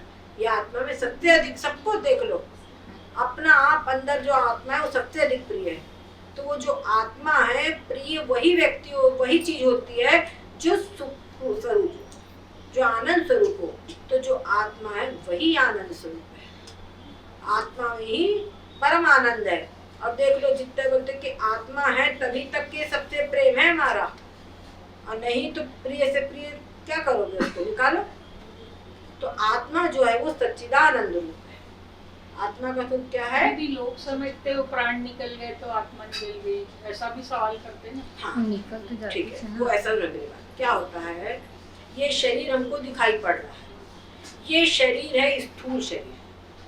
इस शरीर के भीतर में होता है सूक्ष्म शरीर, और सूक्ष्म शरीर के भीतर में है कारण शरीर। समझ गए? ये जो स्थूल शरीर है, इसकी स्थिति जन्म से लेके मृत्यु तक इसी लोक में रहता है। समझ गए? इसकी स्थिति यही चलेगी, बस जन्म से लेके मृत्यु तक ये इस मर्त लोक के अंदर में इसका परमिशन है। लेकिन उसके बाद मर्त लोक, ये जो मृत्यु लोक के शरीर, ये जो लोक है पृथ्वी लोक, इसके बाद में इसके जन्म, अब इसने जो होना है, अब इसके बाद इसके आगे के लोकों में इसको जाना है। इसकी एक अवधि के लिए इसको स्थूल शरीर मिला प्रारब्ध के अनुसार, अब वो स्थूल शरीर को त्याग करके जो अंदर में सूक्ष्म शरीर है और जो कारण शरीर है, समझ गए, सूक्ष्म शरीर और कारण शरीर। तो जो सूक्ष्म शरीर है वो 17 तत्वों का बना होता है। 5 ज्ञानेंद्रियां, गिन लो, 5 कर्मेंद्रियां, 5 प्राण और 4 अंतःकरण, कहीं कहीं 4 अंतःकरण, कहीं 2 अंतःकरण, तो 19 तत्व माने जाएंगे। 19 हो गए। और ये जो सूक्ष्म शरीर है और जो ये कारण शरीर है, इनके अंदर में भी एक होता है चेतन का प्रतिबिंब। जो इसमें सतोगुण होता है, इसमें चेतन का प्रतिबिंब होता है, वो होता है चिदाभास। समझ गए, चिदाभास है जो सूक्ष्म शरीर और कारण शरीर दोनों मिल करके, और जो चिदाभास है वो चिदाभास सब मिल करके इस शरीर से निकलते हैं। और वो जो निकलते हैं उनमें मेन ताकतवर होता है। जैसे कोई गाड़ी हमको चलाना है तो गाड़ी का इंजन मेन होता है ना। गाड़ी का इंजन अगर काम ना करे तो गाड़ी निकलेगी क्या? गाड़ी चलेगी? ड्राइवर भी काम तब करेगा। ड्राइवर क्या कर लेगा अगर इंजन नहीं है तो? नहीं, दो हो जाए ना, दो। वो बात है। पहले बोले इंजन काम का है कि नहीं, मेन चीज। तो जो इंजन है वो काम करता है। वैसे ही ये जब निकलता है तो इसके अंदर में यहाँ पर प्राण काम करते हैं। प्राण इनको ले करके निकलते हैं, इसलिए कहा जाता है प्राण निकल गए। समझ गए, प्राण निकल गए। अच्छा, दूसरी चीज, जो प्राण है वो वास्तव में तो जड़ ही है, पर वहां पे जो चिदाभास है, चिदाभास के कारण प्राण चैतन्य के समान कार्य करते हैं। और चिदाभास क्या है? चेतन आत्मा का प्रतिबिंब है। समझ गए, वो क्या है? चेतन आत्मा का प्रतिबिंब है। तो मेन जो इनको एनर्जी देने वाली जो चीज है, चेतन तत्व, वो है आत्मा, चैतन्य आत्मा। समझ गए, तो जो चैतन्य आत्मा है वो तो सब कहीं रहती है। चैतन्य आत्मा मरे हुए शरीर में रहती है, वो तो सब कहीं है। लेकिन चैतन्य आत्मा, सूर्य प्रकाश सब कहीं होता है, लेकिन सोलर पैनल के ऊपर में जो सूर्य प्रकाश पड़ता है उसमें विशेष एनर्जी, विशेष उसमें ताकत आ जाती है। तुम एसी चला लो, आजकल तो बड़ी बड़ी बहुत चल रही है, बहुत कुछ चल रहा है उससे। समझ गए, सूर्य प्रकाश जो सामान्य रूप से सब कहीं मौजूद है, वो सूर्य प्रकाश कुछ नहीं करता, वो कुछ नहीं कर सकता। लेकिन वही सूर्य प्रकाश जो सोलर पैनल के द्वारा आता है, उसमें इतनी ताकत दे देता है। वो बड़ी बड़ी फैक्ट्रियां चल रही है, गाड़ियां चल रही है, बहुत कुछ हो रहा है। समझ गए, तो जो कार्य कर रहा है सोलर पैनल से, उसी प्रकार से समझ लीजिए कि चैतन्य आत्मा सब कहीं है, पर वो चैतन्य आत्मा कोई कर्म नहीं करता, न शुभ न अशुभ कोई कर्म नहीं करता। पर उस चैतन्य आत्मा का जो प्रतिबिंब है, वो अंतःकरण के अंदर में जो सतोगुण होता है, हम सभी के अंतःकरण में जो सतोगुण होता है, उस सतोगुण में चैतन्य का प्रतिबिंब पड़ता है। वो प्रतिबिंब इतना ताकत होता है कि पूरे शक्ति को चलाता है। समझ गए, पूरा जो सूक्ष्म शरीर है इंजन, उसको पूरा चलाता है। समझ गए, सूक्ष्म शरीर जो इंजन है उसको मेन जो उसको जीवित करने वाला, जीवित की तरह जिसके कारण वो चलना फिरना उसमें से होता है, वो होता है चैतन्य आत्मा। चैतन्य का प्रतिबिंब। हाँ, तो चैतन्य प्रतिबिंब निकालता है। और चैतन्य प्रतिबिंब में क्या है? चेतन का प्रतिबिंब। उसकी सत्ता तो चेतन से ही है। दीदी वही जैसे लेकिन चैतन्य आत्मा निकलता नहीं है, ये ध्यान रखो। चैतन्य आत्मा कहीं निकलता नहीं, कहीं जाता नहीं, कहीं आता नहीं। जैसे झील में चिदाभास है, पड़ रहा है, झील में झाड़ों का वो परछाई पड़ती है ना झील में, हाँ, तो वो प्रतिबिंब बोलेंगे ना वैसे। हाँ, वैसे प्रतिबिंब। ठीक है, तो ये होता है। तो चेतन आत्मा का प्रतिबिंब निकलता है, तो प्राण निकल गए, उसका आत्मा निकल गया, फिर तो उसका आत्मा भटक रहा है। तो भटकने का मतलब ये हुआ कि उसको अभी दूसरा सूक्ष्म शरीर नहीं मिला। वो जो सूक्ष्म शरीर और कारण शरीर जो है चिदाभास के सहित, वो इधर उधर भटक रहा है, उसको अभी दूसरा स्थूल शरीर नहीं मिला। इसलिए वो जो उसके जो कर्म का फल है वो दूसरा कुछ कर नहीं सकता। जैसे आप पिकनिक में जाओ, बढ़िया आपके यहाँ भोजन वगैरह रखा हुआ है, और कहीं खाने को बैठने को जगह नहीं मिल रही, कहाँ बैठ के खाओगे? कोई खाने के लिए स्थान चाहिए कि नहीं? वैसे वो सूक्ष्म शरीर और जो कारण शरीर है उसके अंदर में उसके प्रारब्ध कर्म, उसके अंदर सारे कर्म हैं अभी पूरे, उसको भोगना है, लेकिन कोई भोगायतन नहीं है, कोई स्थूल शरीर नहीं है, तो कैसे भोगे? ये बात समझ गए? तो जो हम कहते हैं कि आत्मा निकल गया, तो आत्मा का मतलब जो चैतन्य आत्मा सब कहीं वो नहीं निकला, वो जो सूक्ष्म शरीर और कारण शरीर और उसमें चिदाभास वही निकलता है, उसी को वहाँ पे आत्मा रूप से कहा जाता है। सामान्य चेतन सामान्य चेतन सब कहीं रहा है, हाँ, और विशेष चेतन है चिदाभास को विशेष चेतन। तो किसी को तुरंत मिल जाता हो शरीर दूसरा हाँ, वो शरीर। भी कर्मों के कैसा उसका प्रारब्ध है, योग है, इन सब पे निर्भर होता है। किसी को तुरंत मिल जाता है, किसी को नहीं मिलता। और ये जो हमारे पिंडदान आदि जो क्रियाएं की जाती है, वो इसीलिए की जाती है कि उसको तुरंत पिंड, पिंड का मतलब यही पिंड शरीर है, मिल जाए। ये पिंड ही, इस शरीर को ही पिंड कहा जाता है। और जैसा वो बनाते ना उड़द के, ये बिल्कुल यानी क्या भगवान, क्या हमारी भारतीय संस्कृति है, मंत्रों के द्वारा वो उनका आह्वान करके संकल्प होते हैं कि हमारे पूर्वज ये पिंड ग्रहण कर ले, तो जो बराबर पिंड ग्रहण कर लेते हैं और उनको शरीर प्राप्त हो जाता है उनके कर्म के अनुसार।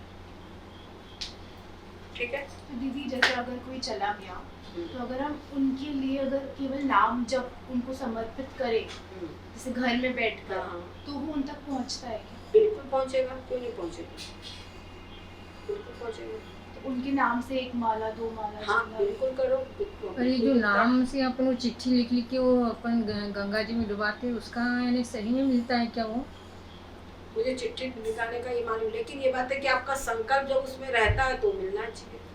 ये संकल्प रहता है ना हमारा, संकल्प तो हमारा रहता है उसमें, तो संकल्प काम करता है। आप चिट्ठी निकाल के बोलो या जल में हाथ लेकर के वो बोलो, या अंदर ही संकल्प करके उनको चीज प्राप्त हो, जल दिया जाता है, ये होता ना, तो क्या है, जल लेकर के मैं अपने पुण्य उनको देता हूँ, ये होता है कि जल लेकर के समर्पित किया जाता है। संकल्प यानी मन की शक्ति, हाँ। तो जब करेंगे संकल्प तभी जैसे वो शक्ति कई लोग लिखेंगे, कैसे जब भी जीते शक्ति जी अपनी भी कार्य जैसे करेगी। नाम लिख लेते हैं। जैसे अभी मेरी चाची थी, उन्होंने इतनी ज्यादा वो किताबें लिखी थी राम राम नाम की, तो अभी प्रयागराज में सब हम लोगों ने ऐसे कैसे पेज सब डाल दिए उसमें। तो उसमें यानी वो आप डालो चाहे ना डालो, उन्होंने जो राम राम लिखा है वो तो उनको फल वैसे ही मिलेगा, है ना। वो चिंतन करे, लिखे, जैसा भी करे, पर राम राम भगवान का नाम तो मन में उसका जो संस्कार बना है वो तो संस्कार बनाएगा ही उसका हमेशा, जब कहीं कहाँ जाए वहीं तो उसको लाभ होगा उसका। दीदी बोलते लाल अक्षर से लिखो, लाल पेन से लिखना चाहिए राम राम। दीदी वो लाल रंग शुभ माना जाता है, इसीलिए लाल से लिखने को कहा जाता है। कई लोग बोलते मछलियाँ का मर जाती है बोले लाल शाही से, ऐसा भी कुछ ये मुझे नहीं पता। आजकल तो केमिकल क्या क्या हो। और दीदी अब वो तो आजकल सब सही बात है, इनके नाम से chemical। हाँ गोलियाँ आटे की गोलियाँ बना बना के हाँ, डालते हैं उसमें। जैसे जो भागवत महापुराण और ये सब पता है, लेकिन ये विचार चंद्रोदय क्या ग्रंथ है जो आप पढ़ाते हैं, उसके बारे में थोड़ा बताइए। विचार चंद्र ऐसा है कि जैसे कि समझ लीजिए गुण एक शब्द है, गुण का मतलब क्या तुम समझोगी? मतलब उसकी विशेषता, किसी के अंदर में इसमें बड़ा गुण है, ये हम चाह बोलते हैं ना, तो गुण है इसके अंदर सद्गुण या गुण, अच्छा गुण या बुरा गुण, ये समझते हैं। पर यही अगर गुण बोलो तो गुण का मतलब रस्सी भी होता है। क्या होता है? रस्सी? गुण यानी रस्सी भी होता है। अच्छा, पाणिनि अष्टाध्यायी निकालो तो गुण का मतलब क्या होता है? आदेन गुणा, अ, ए और ओ को गुण बोलते हैं। अ अक्षर, ए और ओ, इन तीन अक्षर को वहाँ गुण बोला जाता है। समझ गए?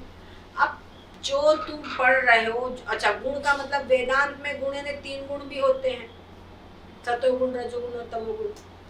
अब ये तुम अगर मान लो कोई व्यक्ति गुण का मतलब जो है वहाँ पे वो पढ़े पाणिनि अष्टाध्यायी, जैसे उनको संस्कृत पढ़ा इसका गुण हो जाए, उनको मतलब कि अ के बाद ई को गुण हो जाए, होता है कि नहीं, अ ई उ को गुण हो जावे, तो गुण होने का मतलब वो समझ जाएगा जो पाणिनि अष्टाध्यायी पढ़ रहा है कि गुण होने का मतलब ई है तो ए हो जाए, उ है तो ओ हो जाए, समझ गए, वो समझ जाएगा उसमें। अच्छा, अगर जिसने अधेन गुण नहीं जाना है वो समझेगा क्या? वो नहीं समझेगा, क्योंकि वहाँ की जो वोकेबलरी है वो अलग है। ऐसे ही आपको भगवत गीता में और कई जगह पर आप देखोगे कह दिया है कि भगवान सब कहीं हैं और ये सारा संसार तीनों काल में है ही नहीं। आप कहते सारा संसार तीनों काल में है ही नहीं और हमको तो ये सब दिखाई पड़ रहा है ना, तो कैसे हम मान ले कि नहीं है। बोलते सबके अंदर में भगवान समान रूप से दर्शन करो, आत्मा का समान रूप से दर्शन करो। तो कैसे दर्शन करे भाई, हाथी का शरीर कहाँ, चींटी का शरीर कहाँ, दोनों समान कैसे दर्शन कर ले, संभव है क्या? नहीं संभव है। और भी बहुत सारी चीजें ना, हर जैसे आप फिजिक्स पढ़ो तो फिजिक्स के एक अपने उसके टेक्निकल वर्ड्स है ना, वो लैंग्वेज अगर तुमको फिजिक्स पढ़ना है तो वो सब मालूम होगा तब तुम फिजिक्स पढ़ पाओगे। ऐसे वेदांत तुमको समझना है, भगवत गीता समझना है, उपनिषद समझना है, ब्रह्मसूत्र समझना है, तो इसके समझने के लिए आपको इन सब टेक्निकल वर्ड्स उसके प्रॉपर जो भी उनका मीनिंग मालूम होना चाहिए। जब उनको आप पढ़ोगे तब आप समझ पाओगे। तो विचार चंद्रोदय और विचार सागर ये वेदांत के ऐसी प्रकरण ग्रंथ है जो आपको वेदांत का संक्षेप में सारा ज्ञान दे देते हैं। समझ गए? उसके किस वर्ड का क्या मीनिंग है ये आपको पता जाए। अपने सच्चिदानंद इसका अर्थ आपको विचार चंद्रोदय मिल जाएगा। कहते आत्मा व्यापक है, तो व्यापक है नहीं क्या, और आत्मा व्यापक कैसे, वैसे तो व्यापक है नहीं समझिए जो सब कहीं हो, पर जब विचार चंद्रोदय में पढ़ोगे आत्मा अव्यापक है तो कुछ और समझ में अच्छे से आएगा। असंग है, आत्मा असंग है, तो असंग का क्या अर्थ है वो आपको विचार चंद्रोदय में समझने में मिलेगा। आत्मा जन्म रहित है, तो अजन्मा है, तो अजन्मा ने क्या, ये आपको विचार चंद्रोदय में मिलेगा। और गीता प्रेस का नहीं है, ये है मोतीलाल बनारसी, सॉरी खेमराज कृष्णदास बम्बे प्रेस का है, समझ गए। और विचार चंद्रोदय जो सबसे अधिक प्रारंभिक ग्रंथ है वेदांत का, इसको अगर आपने समझ लिया तो ये जो इसकी बेसिक चीजें हैं वो सब आपको समझ में मिल जाएगी विचार चंद्रोदय। जब आपने बेसिक समझा तब आप समझोगे। कहते हैं कि जीव और ब्रह्म एक है, तो जीव ब्रह्म एक कैसे हैं? जीव तो एक छोटा सा लिमिटेड अपना मकान तक नहीं बना पाता बेचारा। अगर अपना मकान बनाने जाए तो खोपड़ी गंजी हो जाती है, पापड़ बेलने। हाँ, और जो ब्रह्म है वो पलक झपकते ही संपूर्ण सृष्टि की रचना कर देता है, संपूर्ण सृष्टि का पालन कर रहा है, संपूर्ण सृष्टि का संहार करता है। वो ब्रह्म कहाँ और ये जीव कहाँ, दोनों की एकता कैसे हो सकती है?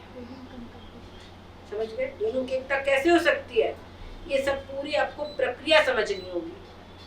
जब इसकी पूरी प्रक्रिया आप समझना है तो उसके लिए विचार चंद्रोदय सबसे एक नंबर पे पढ़ना पड़ेगा। और विचार चंद्रोदय के बाद में फिर विचार सागर का नंबर आता है। और अगर बहुत अच्छे आप हैं तो विचार सागर के बाद में फिर पंचदशी पढ़ लो।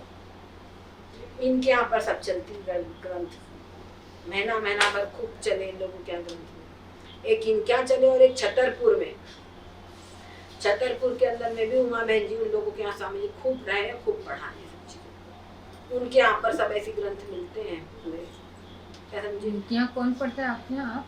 इनके यहाँ पर पूरा जैसे आप लोग सब जमा होते हैं ना, ऐसे तमाम लोग जमा होते हैं।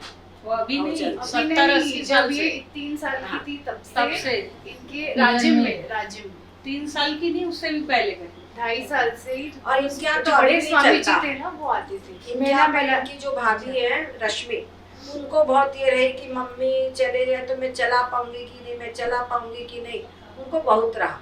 तो उन्होंने सब मम्मी के समान हो जाए, सब हो जाए करके उन्होंने काफी बहुत परिश्रम किया है इसके विषय में कि सत्संग चलते रहे। चल रहा है इनके हर वर्ष बराबर वो बुलाती हैं। अगर उस साइड पहुंचा तो उनकी दीदी आने का है।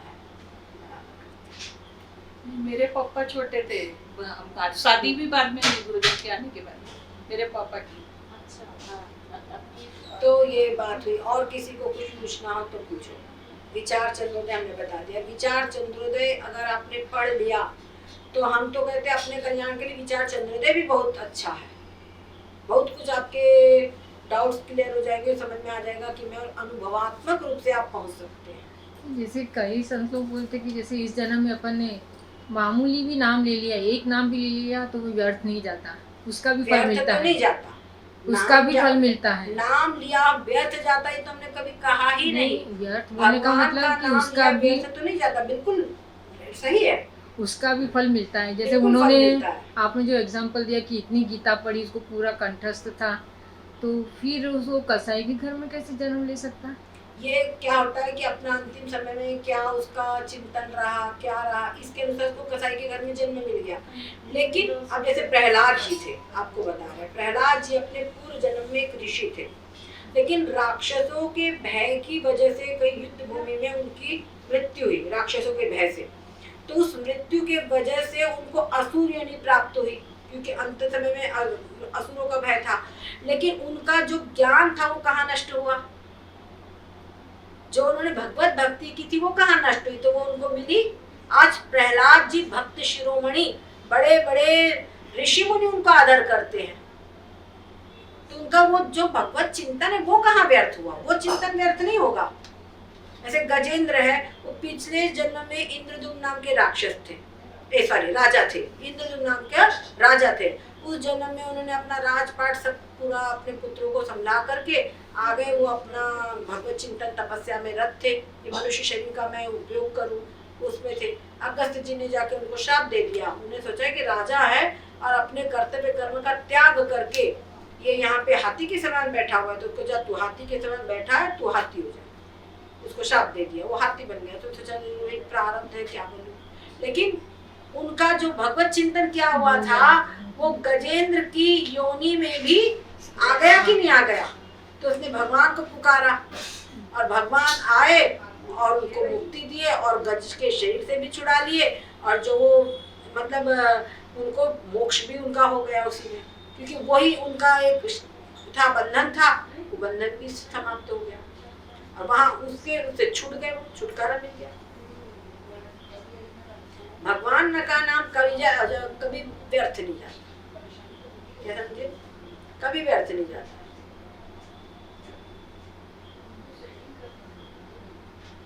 या कारण कृपा करते हैं भगवान, तो सब फिर क्यों नहीं करते? जैसे किसी ने थोड़ा सा नाम लिया तो उसकी एकदम से इतनी अच्छी मृत्यु हो जाती है। ये ऐसा होता है कि कोई उनके भी पूर्व जन्म के सुकृत होते हैं। अजामिल जो है, अजामिल का पूरा जीवन आप देखो तो पहले एक बहुत अच्छे सदाचारी ब्राह्मण थे, सदाचारी ब्राह्मण ब्रह्मचारी थे।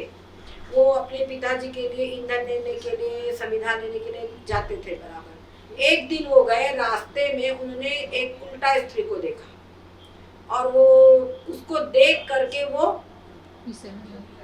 भटक गए कहना चाहिए, और उसमें आसक्त हो गए। तो वो अपना जो वास्तविक कर्म था वो भूल गए, उसी में आसक्त हो गए, समझ गए। लेकिन पूर्व का जीवन तो उनका अच्छा था, और भी पिछले जन्मों का कुछ जीवन अच्छा रहा होगा, तभी तो उनको ब्राह्मण बालक के रूप में जन्म मिला, ठीक है। लेकिन वो भटक गए। अब ऋषियों की कृपा, संतों की कृपा उनको प्राप्त हो गई, वो सब पुण्य फल स्वरूप से। तो उन्होंने अपने बेटे का नाम नारायण रखा, ठीक है, और नारायण रखा अपने बच्चे का नाम। तो अंत समय में उनका तो संकल्प ही था, ऋषियों ने उसको कहा नारायण रखो, नारायण नारायण आओ उठो। तो भगवान को क्या करते हैं, उठो, नारायण नहा लो, नारायण खा लो, नारायण आओ सो जाओ। तो भगवान को ये तो किया जाता है, नारायण जगाया जाता है पहले, नारायण स्नान कर लो, नारायण वस्त्र पहन लो, न वस्त्र पहना, उसके में बस भोग लगाया, विश्राम कर लो, इतना ही तो होता है। तो वो नारायण सब हो रहा था, उनका संतों का संकल्प था। और संत कृपा ये भी कोई पूर्ण जन्म, पूर्व जन्म का पुण्य था कहना चाहिए, तब मिला उनको, समझ गए। तो उसके फल स्वरूप नारायण नारायण नारायण चलता रहा, और अंत समय में जब नारायण को पुकारा तो वो देवदूत आ गए, समझ गए। ऐसा नहीं कि वो एक जन्म का फल है। आप प्राय लोग बोलते उनका एक बार पुकारने में हो गया, हम इतने बार पुकारे तो क्यों नहीं हुआ, ये प्रश्न होता है। ये नहीं है, एक बार की बात है। एक अच्छे संत थे विद्यारण्य जी महाराज, उन्होंने गायत्री, उन्होंने सुना कि एक गायत्री का पुरस्चरण कोई कर ले तो गायत्री माता उनको साक्षात दर्शन देती है। तो उन्होंने एक पुरस्चरण किया, लेकिन उनको भगवान के माता जी के दर्शन नहीं हुए। तो उन्होंने चलो भाई कोई त्रुटि होगी, दूसरा कर लिया, दूसरे में भी नहीं हुई, तीसरा करा, ऐसे करते करते उन्हें 24 पुरस्चरण हुए, लेकिन उनको दर्शन नहीं हुए, माता जी के दर्शन नहीं हुए। लेकिन इन सब के फल स्वरूप उनको वैराग्य उत्पन्न हो गया और उन्होंने कहा कि मैं संन्यास लूंगा। उन्होंने संन्यास दीक्षा ले ली, और संन्यास दीक्षा लेना भी एक पुरस्चरण के समान ही होता है। जहाँ उन्होंने संन्यास लिया वहां उनको भगवती आकर के प्रकट हो गई। अब उन्होंने कहा, माँ मैंने इतने पुरस्चरण तुम्हारे लिए किया, तब तुम आकर के मेरे सामने नहीं आई, और अब तो मैंने सब मतलब सकाम पूजा आदि की कामना ही छोड़ दी है। मैंने जिस लिए मैं निमित्त से आपको याद कर रहा था कि मुझे धन संपत्ति चाहिए, वो सबकी इच्छा ही मेरे यहाँ से निवृत्त हो चुकी है, अब आप आ रही हो। तो बोले बेटा जरा पीछे मुड़ के देख, पिछले जन्म की तरह। तो 24 पहाड़ जल रहे थे। ये क्या है, ये जो 24 तूने पुरस्चरण किया है, तेरे पिछले जन्मों के ब्रह्म हत्या जैसे बड़े बड़े पाप थे, वो एक एक पुरस्चरण से समाप्त हो गए। बोले मैं तो एक ही पुरस्चरण में आ गई हूँ, तो संन्यास लिया है बस वही पुरस्चरण में मैं तो आ गई हूँ। तेरे पाप वो जो थे प्रतिबंधक रूप से थे, वो प्रतिबंधक को नष्ट होने में टाइम लगा, समझ गए। तो पिछले जन्म में हमारे कई कर्म हुए, हम नहीं जानते हमारे कौन से कर्म है, क्या है, हमको नहीं मालूम है ना, तो इसीलिए ये सब हो जाता है। किसी का बहुत जल्दी हो गया क्योंकि उसका पिछले का सब साफ है, किसी का नहीं साफ है तो टाइम लग जाता है।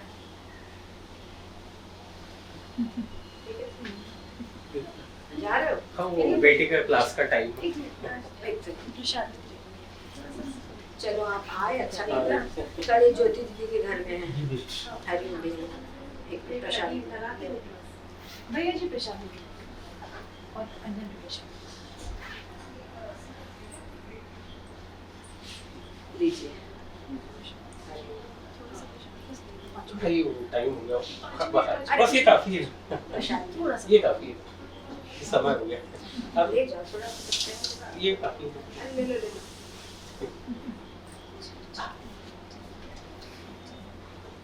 ठीक है, बहुत अच्छा लगा आज, खूब अच्छा लगा। सद्गुरुदेव भगवान की जय, सच्चिदानंद भगवान की जय। कल जो है ज्योति दीदी के घर में सत्संग होगा, और कल विशेष रूप से आत्म तत्व का हम अनुभव कैसे करें ये हम बताएंगे। पक्की बात समझ लो, आत्म तत्व का अनुभव कैसे करें। शरीर अलग है और आत्मा अलग है, इसको अनुभव